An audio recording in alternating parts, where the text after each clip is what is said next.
We're back at it again with another episode of the Courage Chronicles. On this episode, we have Shane Wenzel from Shane Holmes, and we are going to be talking about shaping Calgary communities. So, let's get into it.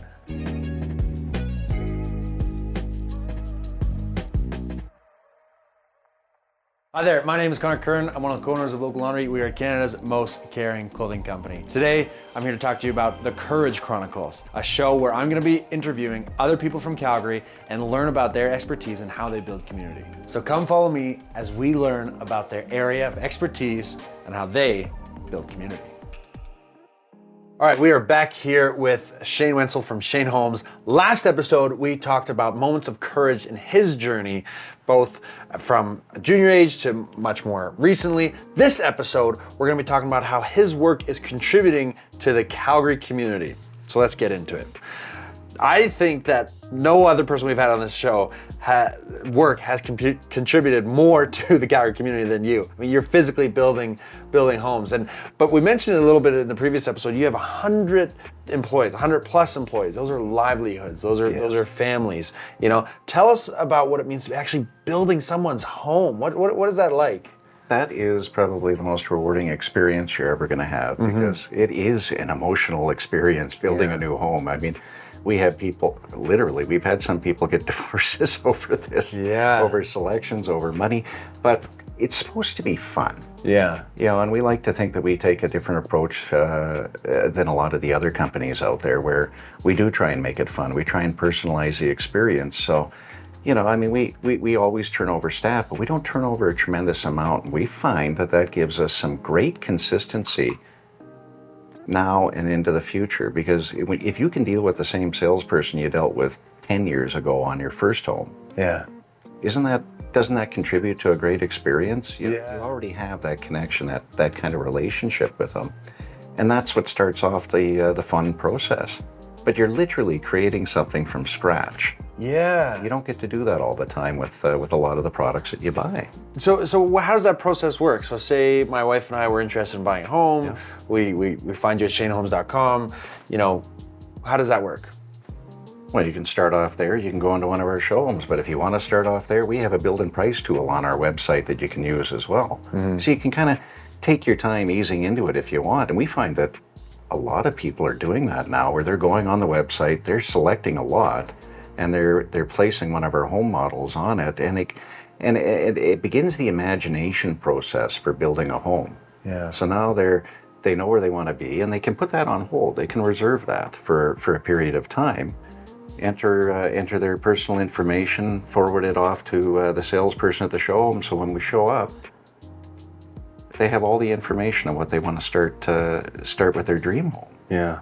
And the process kicks in from there. They could take a couple of weeks putting everything together. They could take a couple of months, but eventually it'll go through the process at the office, and get the proper energy modeling, the proper permitting through the city, and then we're out to the field with a work order.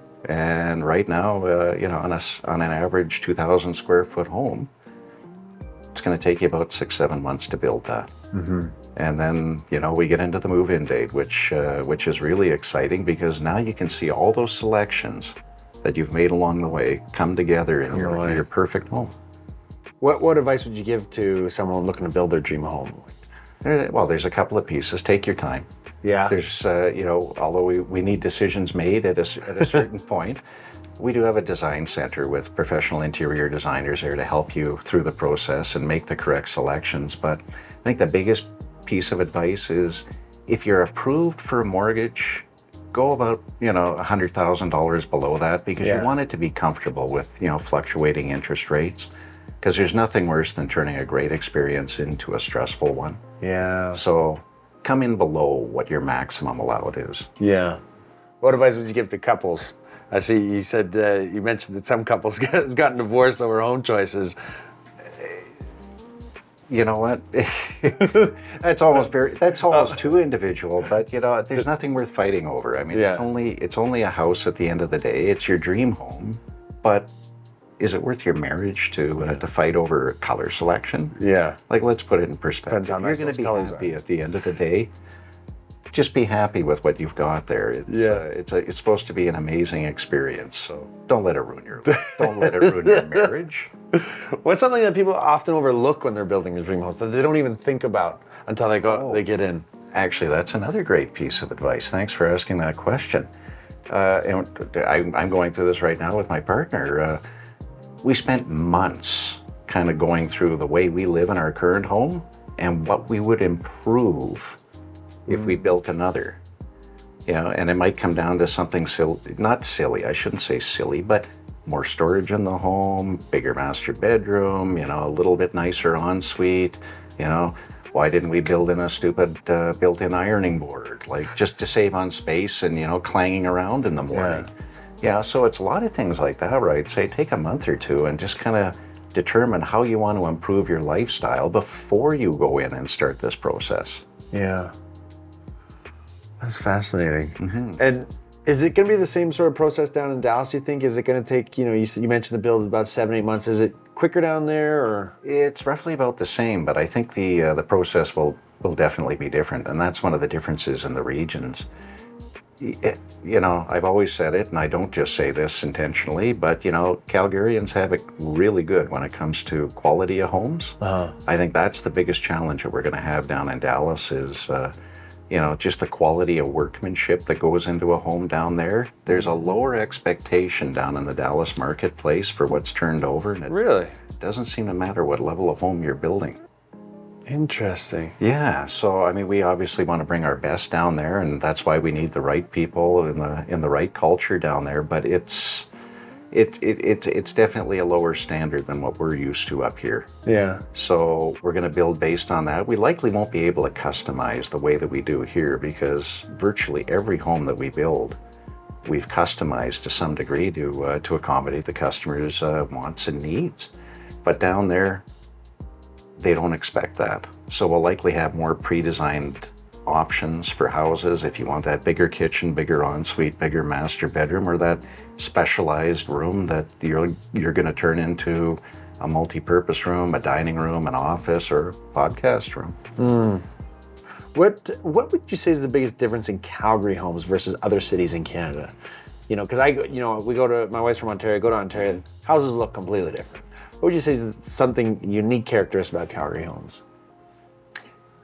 Calgary is known as the one city in the North American market, not just Canada. We innovated the narrower house plans. Oh. And Calgary is looked upon across the entire nation as the place to go if you want to find out how to densify correctly. Really? Yes.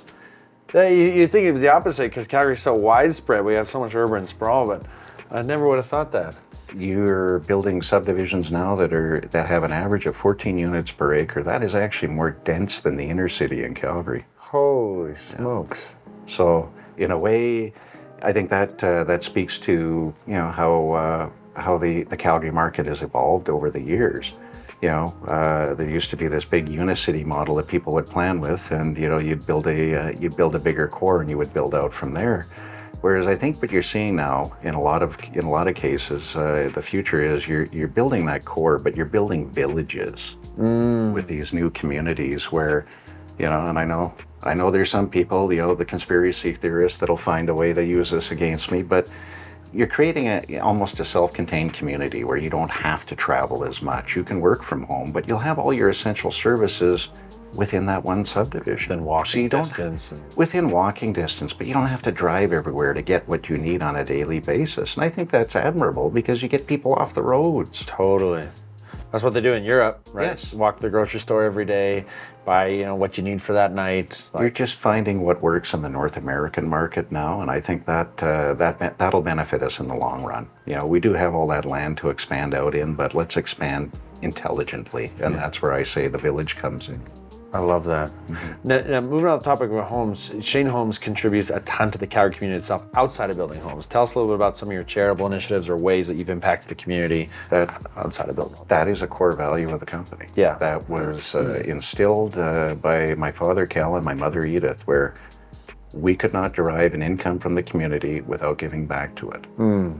So I can't attach a percentage to it because it varies every year.